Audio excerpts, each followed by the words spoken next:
Cast, episódio 80. Uma satisfação chegar nessa marca. 80. Estamos próximos já do 100 episódio, que aí comemora-se 2 anos do Agenda Cast.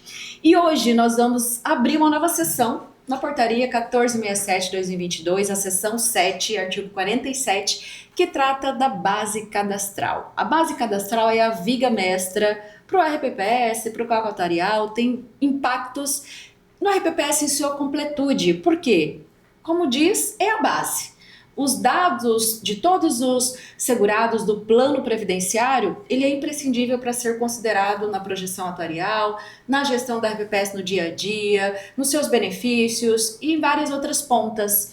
E é sobre esse tema que nós falaremos, com foco voltado para o cálculo atuarial da base cadastral. Por quê? Se a base estiver desatualizada, com informações imprecisas, o resultado da avaliação também será impreciso. E não é isso que nós queremos. Nós queremos que o RPPS atue de forma que chegue próximo da realidade, próximo do 100%, que é onde a estimativa atuarial também terá esse resultado. Meu nome é Elida Jerônimo e esse é mais um episódio do Agenda Cast.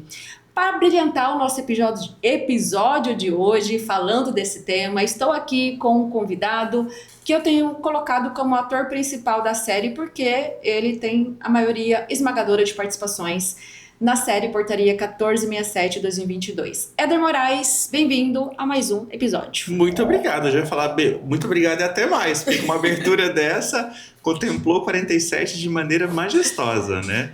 Evidentemente, brincadeiras à parte, nós vamos detalhar, mas é de fato isso, a base cadastral, um pilar do cálculo atuarial. É interessantíssimo como uma base cadastral faz diferença no cálculo. E você vê a importância que a portaria abriu uma exceção só para tratar desse tema. Para brilhar. Exato. O cálculo é feito em si. Se eu não tiver base de dados, não tem cálculo. Não tem cálculo. Se eu não tiver a base cadastral ali, principalmente fidedigna, o mais fidedigna possível, o cálculo atuarial fica muito aquém. E aí a projeção e o resultado dele igualmente. Porque o cálculo ele reflete uma realidade, né? Para eu ter uma realidade, eu preciso ter um parâmetro de comparação. Se eu não tenho base, não vou conseguir fazer. Não tem nada. Não tem. E o que o artigo 47 traz, então, sobre a base cadastral, o impacto dela na avaliação atuarial, para nós iniciarmos aqui já o nosso tema de hoje? A base cadastral é a matéria-prima, né? É o santo grau do cálculo atuarial. Senão o carro não CERN, anda. É tudo de mais importante. Todas as outras situações que a gente já falou, os índices e tudo, eles são ações periféricas que vão ali orbitar, né, nesse ecossistema, orbitar ali em volta da base. Então eu tenho ali tudo em volta da minha base. Essa base precisa ser atualizada, ela precisa cobrir toda a população.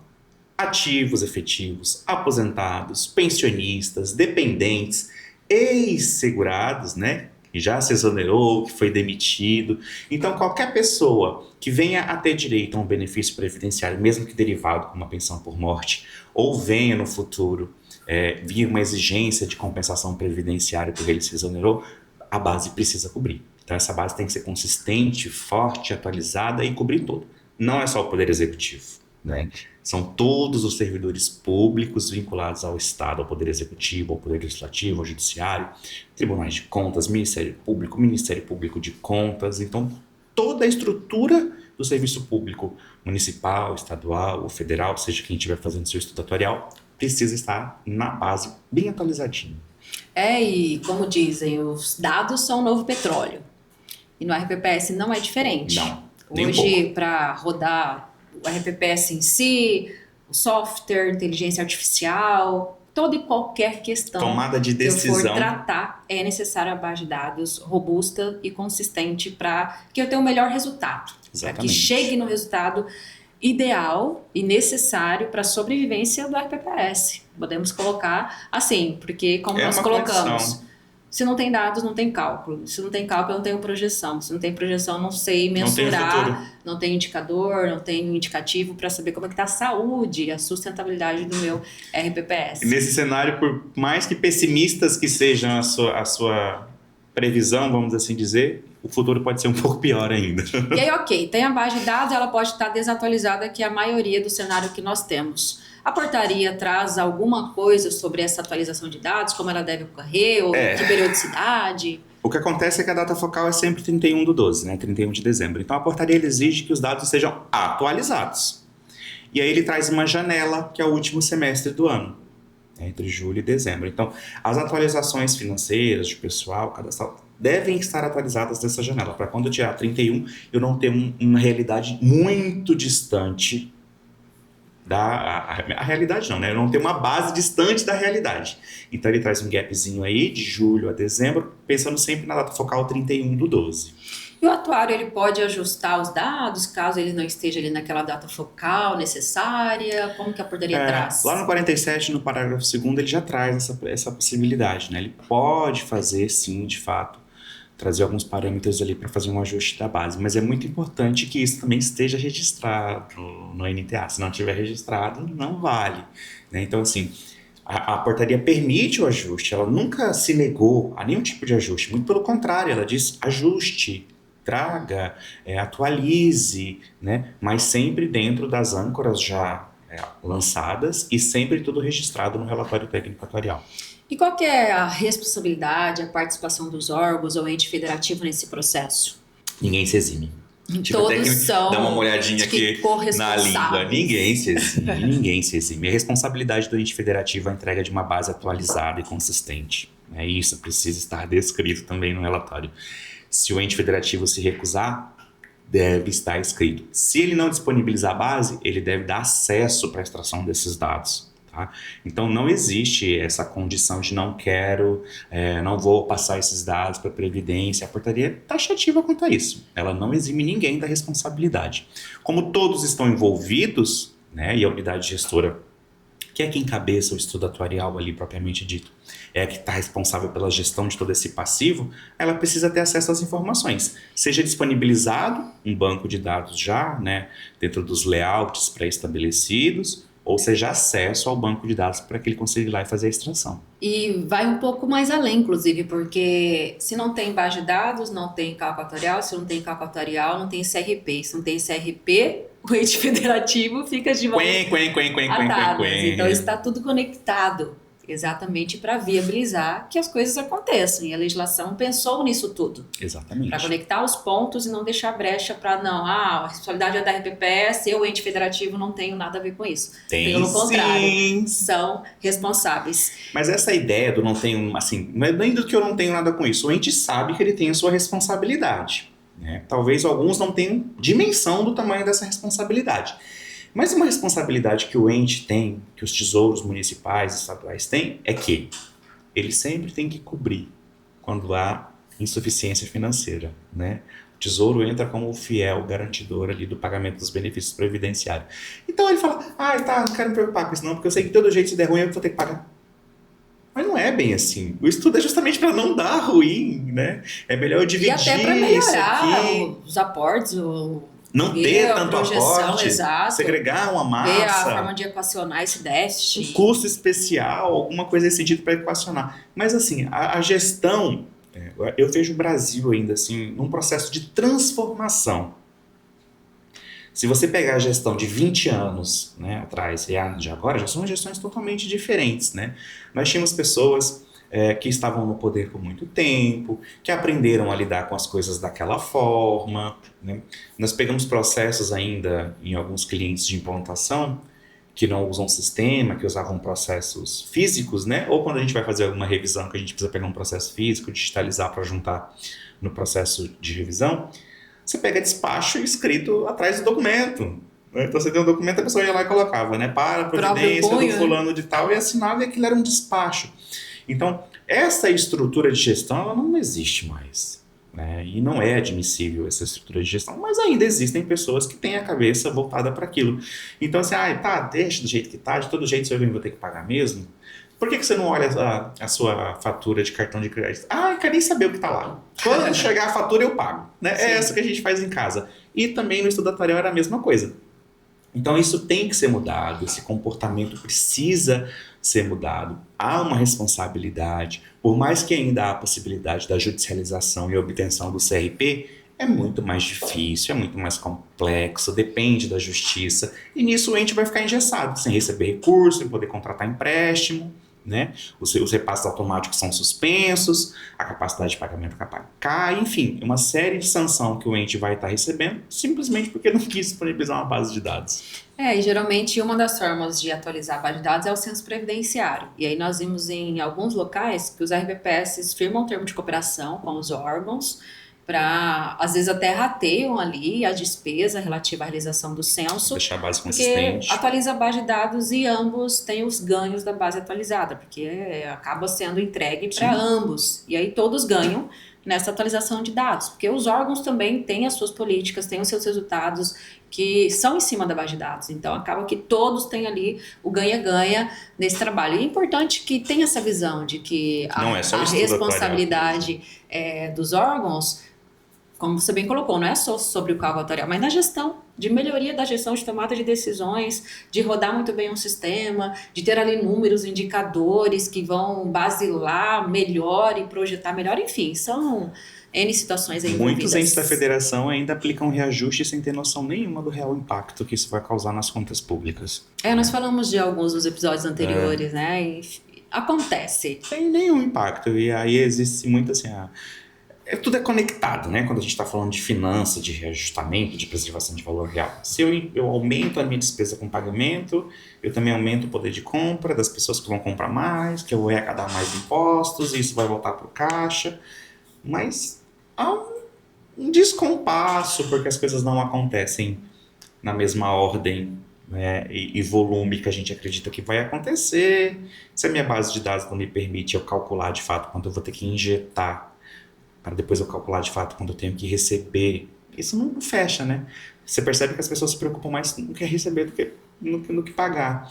Então as simulações são muito inconsistentes, eles não conseguem prever o impacto financeiro disso, não conseguem prever se de fato isso vai fazer alguma diferença lá no final. Então, assim, existem entes que até hoje ainda não conseguiram se adequar 100% à nova faixa de imposto de renda. Existe uma dificuldade em cima disso. Então, assim, esse pensamento precisa acabar. A gente precisa de uma base de dados robusta. Hoje, a sociedade é muito mais viva no sentido que eu digo de mudança de crescimento do que ela era há 10, 20, 30, 40 anos, né? Hoje as pessoas se mudam com mais frequência. Hoje ela mora aqui, amanhã ela mora em Várzea Grande, depois da manhã ela fala que quero passar uma temporada em Florianópolis. É a flexibilidade de trabalho, home office. Sim. Isso altera as características e mudou a dinâmica totalmente. De idade, de estimativa da vida, né? Se eu vou morrer com 75, mas com qualidade de vida eu vou viver 100 anos, né? Porque eu moro num lugar com IDH melhor, um lugar menor. Então a base com tecnologia e com a IA, não vou nem conhecer a morte, alguns já têm falado. Gostaria. Ou viver no mínimo 150 anos. Então, assim, essa necessidade de uma base consistente e atualizada, ela é latente e crescente. Totalmente. E aí, a nossa última perguntinha do nosso episódio de hoje, no relatório atuarial, o que deve constar sobre a base de dados atualizada? Isso é interessante, eu até trouxe ele aqui destacado, porque ele coloca assim, são 4 pontos. Se foram apresentadas todas as informações necessárias para o correto dimensionamento dos custos e compromissos do plano específico, a análise da qualidade dos dados. Olha que interessante, eu tenho que descrever a análise, o que eu fiz para analisar a qualidade desses dados, né? Destacando a sua atualização, amplitude, consistência, né? E providências adotadas pelo ente federativo e pela unidade gestora para adequação da base de dados disponibilizada para avaliação, que foi objeto dos ajustes, né? Então, olha lá, eu não tenho só que fornecer. Vou ler de novo porque é muito interessante, As providências adotadas pelo ente federativo e pela unidade gestora. Olha lá, ente federativo. A corresponsabilidade. Se eu disse para você que a sua base não está bacana, vamos melhorar. O que você está fazendo para melhorar isso? Você vai fazer um recadastramento? Tem uma rotina de atualização dessa base, desses dados? O que você tem feito tem sido efetivo? Né? Qual que é a taxa de comparecimento? O que foi feito com as pessoas que não se recadastraram? Como é que nós vamos ajustar esses dados? Quais parâmetros serão considerados? Então, mais uma vez, a gente volta em âncoras. né? Mais uma vez, a gente volta em parâmetros muito específicos que a portaria traz para garantir não só a utilização de índices de maneira correta, impedindo a hipo ou a hiperestimativa de valores, mas também conceitos, estruturas e parâmetros quanto à atualização da base cadastral.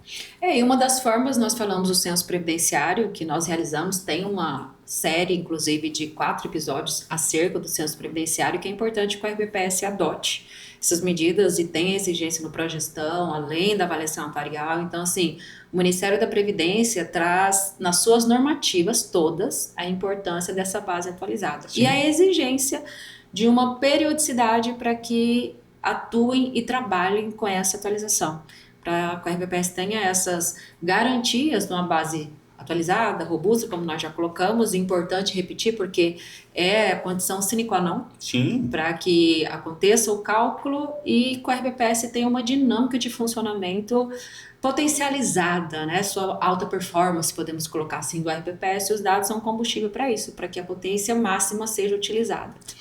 É isso mesmo. Sem dados, sem cálculo. E vamos para o nosso Agenda Coffee de hoje, episódio 80. Quem é o convidado para tomar um cafezinho e falar sobre a RBPS? Olha, eu vou tomar um café agora interessante, né? Eu acho que a gente tinha que juntar o Conaprev, como você faz.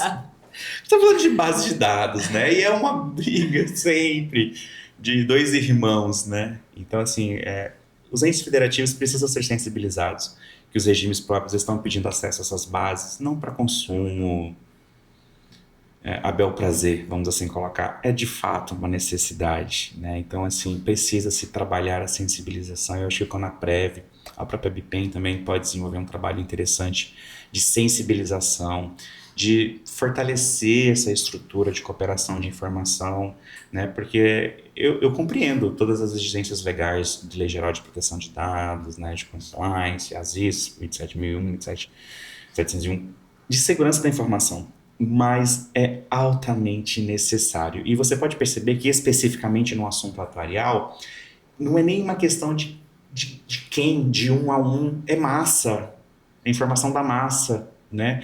É muito mais simples ainda e fura essa barreira de uma maneira mais simples, mas o RPPS como um todo precisa de fato ter acesso a essa informação. Imprescindível o acesso à informação. E aí você falou de segurança, é importante, mas medidas a serem adotadas, credenciais, criptografia e vários outros, para viabilizar e não engessar, porque a partir do momento que não tem acesso, você engessa e até deixa de mãos atadas em alguns pontos, em alguns aspectos. E faz mal para todo mundo no final. Exatamente. Então, é uma pauta de extrema importância e que deve ser levada em consideração e de forma urgente, podemos colocar assim, porque, como nós colocamos, a base de dados ela tem a sua importância e o seu nível de imprescindibilidade, podemos colocar assim, para o RBPS funcionar bem. Muito bom. Gratidão, Éder, pela contribuição de mais um episódio. Saímos das hipóteses atuariais, entramos na base cadastral e agora seguiremos por outros temas da portaria 1467 que são diversos. Diferente de um cálculo atuarial sem dados que está sem combustível, o que nós temos é combustível para queimar. Temos muito combustível, graças a Deus por isso, porque a RPPS é amplo e tema é que não falta. Então, certeza, nós temos longa vida ao Agenda Cast. Amém. Gratidão a você que esteve conosco até o final desse episódio. Assista os anteriores, continue conosco, tem ainda temas interessantíssimos sobre a RPPS. Estamos aqui toda quarta-feira falando do tema, um episódio novo para vocês. Se ainda não ativou o sininho, ative lá o sininho no YouTube para receber em primeira mão a notificação de sempre que há publicação de um episódio novo. E se ainda não segue a Agenda Assessoria nas redes sociais, siga-nos, Instagram, Spotify, Facebook, LinkedIn. Estamos nas redes falando de RPPS o tempo todo, porque para nós o mais importante, o mais especial é estar aqui sempre conectado com você. Muito obrigada e até a próxima.